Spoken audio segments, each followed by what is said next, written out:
Hi friends, எல்லோரும் எப்படி இருக்கீங்க? நான் நல்லா இருக்கேன். கண்டிப்பாக நீங்கள் எல்லோரும் நல்லா இருப்பீங்கன்னு நம்புகிறேன். இன்றைக்கி வந்து பார்த்திங்க அப்படின்னா ஒரு இன்ட்ரெஸ்டிங்கான விலாக் தான் பார்க்க போகிறோம். இது வந்து பார்த்திங்கன்னா ரேண்டமாக எடுத்தது. முக்கியமாக இது எதுக்காக போடுறேன் அப்படின்னு கேட்டிங்கன்னா, ஒரு பர்த்டேக்கு முன்னாடி நாங்கள் என்னென்ன மாதிரி ப்ரிப்பரேஷன்ஸ் ஒர்க்ஸ்லாம் பண்ணுவோம் அப்படிங்கிறது வந்து பார்த்திங்கன்னா உங்களோட ஷேர் பண்ணுறேன். இது வந்து பார்த்திங்க அப்படின்னா இந்த பர்த்டே ப்ரிப்ரேஷன் வந்து 2 பேருக்கு சேர்ந்து ஒரே டேயில் பர்த்டே. பாப்பாவுக்கு 6th பர்த்டே அண்ட் ஃப்ரெண்ட் அவங்க பையனுக்கு வந்து பார்த்திங்கன்னா 1st பர்த்டே. ஸோ 2 பர்த்டேயுமே வந்து பார்த்திங்கன்னா ஒரே டேயில் வந்துச்சு. அதுக்காக வந்து கொஞ்சம் கிராண்டாக பிளான் பண்ணியிருந்தோம். ஃபர்ஸ்ட் வந்து பர்த்டே அப்படின்னாவே வந்து பார்த்திங்கன்னா கேக்கு தான் மெயின். ஸோ தம்பிக்கு ஒரு கேக்கும் பாப்பாவுக்கு ஒரு கேக்கும் 2 பேருக்கும் வந்து பார்த்திங்கன்னா நாங்கள் ரெகுலராக வந்து மூங்கினீஸ்லாம் ஆர்டர் பண்ணுவோம். ஒரு 1 வீக் முன்னாடியே வந்து பார்த்திங்கன்னா நாங்கள் எங்களுக்கு என்ன டிசைன் வேணுமோ அதை கொண்டு போய் கொடுத்துட்டு டிசைன் கன்ஃபார்ம் பண்ணிவிட்டு பே பண்ணிவிட்டு வந்துட்டோம். அதுக்கப்புறம் கண்டிப்பாக டெக்கரேஷன் எல்லாமே. ஸோ டெக்கரேஷனுக்கு வேணுங்கிற திங்ஸ் எல்லாம் வந்து ஒரு சார்ட் போட்டு ப்ரிப்பேர் பண்ணியிருந்தோம். அதுவும் வந்து பார்த்திங்கன்னா போய் வாங்கிக்கலாம். ஏன்னா 1 வீக் முன்னாடி வாங்கிட்டோம்னா ஏதாவது 1-2 மிஸ் ஆகிட்டோம்னா கூட நான் வேறு எங்கேயாவது நம்ம சர்ச் பண்ணி வாங்கிக்கலாம் அப்படின்னு டெக்கரேஷன் திங்ஸ்லாம் வாங்க போயிருந்தோம். அங்கே வந்து பார்த்திங்கன்னா இந்த 50 years கேலண்டர் இருந்துச்சு. ஃப்ரெண்ட் அவங்க வந்து பார்த்திங்கன்னா கார் கீ செயினுக்கு வாங்கியிருந்தாங்க. இதை பற்றி ஏதாவது டீட்டெயிலாக வேணும் சொல்லுங்கள், நான் ஃபோட்டோ எடுத்து வீடியோ வந்து ஒரு ஷார்ட்ஸாக போடுறேன். அதுக்கப்புறம் வந்து பார்த்திங்கன்னா அங்கே கடையிலே வந்து பாப்பாவுக்கு வந்து பலூன்ஸை வந்து கொஞ்சம் ஏதாவது அனிமல் ஷேப்பில் செஞ்சு கொடுத்துருந்தாங்க. அதை வச்சு பாப்பா விளாண்டுட்டு இருந்தான். அடுத்து பர்த்டேக்கு முன்னாடி நாள் இது வந்து பார்த்திங்க அப்படின்னா எப்போவுமே வந்து பார்த்திங்கன்னா கேக் வந்து குட்டீஸுங்களுக்கு அப்படின்னாவே நாங்கள் வெளியிலேயே கேக் ஆர்டர் பண்ணிடுவோம். ஸ்டாண்ட் மாதிரி செஞ்சு கப் கேக் செஞ்சு வைக்கலாம் அப்படின்ட்டு ஃப்ரெண்டு அவங்க வந்து பார்த்திங்கன்னா அந்த ஸ்டாண்ட் வந்து செஞ்சுட்டு இருந்தாங்க. நான் வந்து கப் கேக் செஞ்சேன். மோஸ்ட்லி வந்து பார்த்திங்கன்னா நிறைய கிட்ஸை வந்து இன்வைட் பண்ணியிருக்கோம். ஸோ கிட்ஸ் எல்லாம் வந்தாங்க அப்படின்னாவே எல்லாருக்குமே இந்த கப் கேக் வந்து பிடிக்கும். ஸோ நம்ம ஆஸ் யூஷுவல் ரெகுலர் தான் வெண்ணிலா கப் கேக் தான் செஞ்சுருந்தேன். எப்போவுமே வந்து பார்த்திங்க அப்படின்னா சூப்பராக வரும். இன்றைக்கும் சூப்பராக தான் வந்துச்சு. ஒரு 2 minutes கொஞ்சம் லேட் பண்ணிவிட்டு அதனால வந்து பார்த்திங்கன்னா மேலே லைட்டாக வந்து கலர் சேஞ்ச் ஆன மாதிரி இருந்துச்சு. மற்றபடி ரொம்பவும் பர்ஃபெக்டாக வந்துருந்துச்சு. அண்ட் பாப்பா வந்து எனக்கு மெஹந்தி வச்சே ஆகணும் அப்படின்னு சொல்லியிருந்தாங்க. ஊர்லேருந்து வாங்கிட்டு ஒரு மெஹந்தி பேக்கெட் இருந்துச்சு. எல்லாமே பண்ணோம். பட் பர்த்டேக்கு முன்னாடி தான் பாப்பாவுக்கு வந்து அவங்களுடைய பர்த்டே ட்ரெஸ்க்கு மேட்சிங்காக வந்து இயரிங்கு கிளிப் இதெல்லாம் வாங்காமட்டோம். அதை வாங்கிட்டு வந்துட்டு லேட் நைட் கொஞ்சம் பாப்பாவுக்கு வந்து பார்த்திங்கன்னா சிம்பிளாக ஒரு மெஹந்தி டிசைன் போட்டு வச்சுருந்தேன்.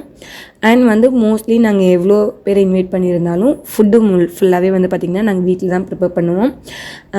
ஃப்ரெண்டை இன்றைக்கி என்ன பிளான் பண்ணியிருந்தாங்க அப்படின்னா நம்ம லெக் பீஸ் செய்யலாம், இது கொஞ்சம் ஈஸியான வேலை, அவனில் செய்கிறது தானே, பெருசாக டைம் எடுக்காது, முன்னாடி நாளே ப்ரிப்பேர் பண்ணி வச்சிட்டோம் அப்படின்னா நம்ம பர்த்டே அன்றைக்கி வந்து ஜஸ்ட் அவனில் வச்சு பேக் பண்ணுறது மட்டும் தானே அப்படின்னு சொன்னாங்க. எனக்கும் இது கொஞ்சம் ஈஸியான ஒர்க்காக இருந்தது. அதனால் முன்னாடி நாள் நைட் வந்து பார்த்திங்கன்னா இது என்னுடைய பிளானில் இருந்துச்சு. நான் வந்து பார்த்திங்கன்னா அரௌண்ட் நாங்கள் ஒரு 5 kg வாங்கிட்டு வந்திருந்தோம். ஸோ எல்லாத்துக்குமே வந்து மேக்னேட் பண்ணி வச்சுருந்தேன். மேக்னேட் பண்ணிவிட்டு எல்லாமே பிளேட்டில் அரேஞ்ச் பண்ணிவிட்டேன். ஏன்னா நம்ம பாக்ஸில் போட்டோம் அப்படின்னா எடுக்கிறதுக்கு ரொம்ப சிரமமாக இருக்கும். பிளேட்டில் வச்சு அரேஞ்ச் பண்ணி வச்சிட்டோம் அப்படின்னா ஈஸியாக எடுத்து ஃப்ரீஸ் அவுட் ஆகிறதுக்கு ரொம்பவும் ஈஸியாக இருக்கும்னு பிளேட்டில் எல்லாத்தையும் அரேஞ்ச் பண்ணி வச்சுருந்தேன். அதுக்கப்புறம் வந்து பார்த்திங்கன்னா பாப்பாவுக்கு வந்து இது 6th பர்த்டே. எப்போவுமே ஏதோ ஒரு டெக்கரேஷனுக்கு வந்து நான் ஏதாவது ஹேண்ட் கிராஃப்ட் பண்ணுவேன். பாப்பா வந்து எனக்கு கண்டிப்பாக எனக்கு 6th பர்த்டே ஏதோ ஒன்று பண்ணுங்கம்மானே கேட்டுகிட்டே இருந்தாங்க 1 வீக்காகவே. சரி ஓகே அப்படின்ட்டு பாப்பாவுக்கு 6th அப்படிங்கிறதால 6ங்கிற ஒரு நம்பர் ஸ்டாண்ட் மாதிரி செஞ்சுக்கலாம் அப்படின்னு யோசித்தேன். என்கிட்ட வந்து கிரேப் ஷீட்டும் ஆல்ரெடி இருந்துச்சு. ஸோ இதை வச்சு என்ன பண்ணலாம் அப்படின்னு யூடியூப்பில் பார்த்துறப்போ ஃப்ளவர் மாதிரி இருந்துச்சு. இது ரொம்பவும் சிம்பிள். 5 x 40 cm இந்த ஷீட்னுடைய லென்த்து. இது மாதிரி ஷீட் கட் பண்ணிவிட்டு கார்னர் வந்து பார்த்திங்கன்னா ஃபஸ்ட்டு ஒரு சின்ன ஃபோல்ட் பண்ணிவிட்டு அதுக்கப்புறம் நெக்ஸ்ட்டு ஃபோல்டில் லைட்டாக டேர்ன் பண்ணணும். ரொம்பவும் நம்ம டேர்ன் பண்ணிட்டோன்னா இந்த பேப்பர் வந்து சீக்கிரமாக வந்து பார்த்திங்கன்னா கிளிய ஆரம்பிச்சிடும். அதே மாதிரி தான் ஃபுல் லென்த்துக்கும் பண்ணிவிட்டு அதை அப்படியே நம்ம ரோல் பண்ணி கார்னரில் வந்து பார்த்திங்கன்னா த்ரெட்டு வச்சு சுற்றினோம்னா ஒரு சூப்பரான ஃப்ளவர் ஷேப் வந்துடும். இது வந்து பார்த்திங்கன்னா நம்ம ப்ராக்டிஸ் பண்ண நம்ம ரெகுலராக பண்ணோம்னா அந்த பூ வந்து பார்த்திங்கன்னா எனக்கு சூப்பராக வந்துச்சு. இதுக்கப்புறம் வந்து 6ங்கிற ஸ்டாண்டில் வந்து கார்ட்போர்ட் பாக்ஸில் கட் பண்ணிவிட்டு அதுக்கு பேக்ரவுண்டில் வந்து பார்த்திங்கன்னா க்ரீன் கலரில் நான் சார்ட் வந்து அப்ளை பண்ணியிருந்தேன். ஏன்னா ஸோ ஒரு ஃப்ளவர் அப்படிங்கும்போது பேக்ரவுண்ட் க்ரீன் மாதிரி இருந்தால் லீஃப் மாதிரி தெரிஞ்சுக்கும் அப்படிங்கிறனால க்ரீன் கலர் சார்ட் ப்ரிப்பேர் பண்ணி ஓட்டியிருந்தேன். அதுக்கப்புறம் வந்து பார்த்திங்கன்னா அந்த கார்ட்போர்டில் வந்து கொஞ்சம் நம்ம ஹோல்ஸ் பெருசாக போடணும். ஏன்னா இந்த ரோஸ்னுடைய கீழே வந்து பார்த்திங்கன்னா கொஞ்சம் பெருசாக இருக்கும். அதனால் ஹோல்ஸ் கொஞ்சம் பெருசாக போட்டு ஃப்ளவர்லாம் ஃபஸ்ட்டு ஒரு 2 ஃப்ளவர் வந்து உள்ளே அட்டாச் பண்ணிட்டேன். அப்புறம் அட்டாச் பண்ணதுக்கப்புறம் தான் தெரிஞ்சது நம்ம 6 வந்து பேக் சைடில் ஹோல்ஸ் போட்டு ஃப்ளவரை வந்து அட்டாச் பண்ணியிருக்கோம் அப்படின்னு. சரி ஓகே, இது மாதிரி நம்ம செய்யும்போது ஏதாவது 1-2 சொதப்பல்கள் கண்டிப்பாக வரதான் செய்யும். சரி ஓகேன்னு அந்த ஃப்ளவரை எடுத்துகிட்டு ஸ்டார்டிங்லேயே தெரிஞ்சுதுன்னு ஒரு ரிலாக்ஸேஷன். மறுபடியும் சார்ட் வந்து கட் பண்ணிவிட்டு ஃப்ரண்ட் சைட்லேயும் வந்து க்ரீன் கலர் சார்ட் போட்டு ஒட்டிட்டு மறுபடியும் ஃப்ளவர்ஸ் எல்லாத்தையுமே வந்து பார்த்திங்கன்னா 1 by 1 அரேஞ்ச் பண்ணியிருந்தேன். இதில் வந்து என்ன ஒரு சின்ன இதுனா நம்ம இந்த ஃப்ளவர்ஸ் செய்கிறது மட்டும்தான் டைம் எடுத்துக்கும். மற்றபடி நம்ம இந்த இது சார்ட்டு ஃப்ளவர்ஸ் இது பண்ணதெல்லாம் ரொம்பவும் ஈஸியான வேலை தான்.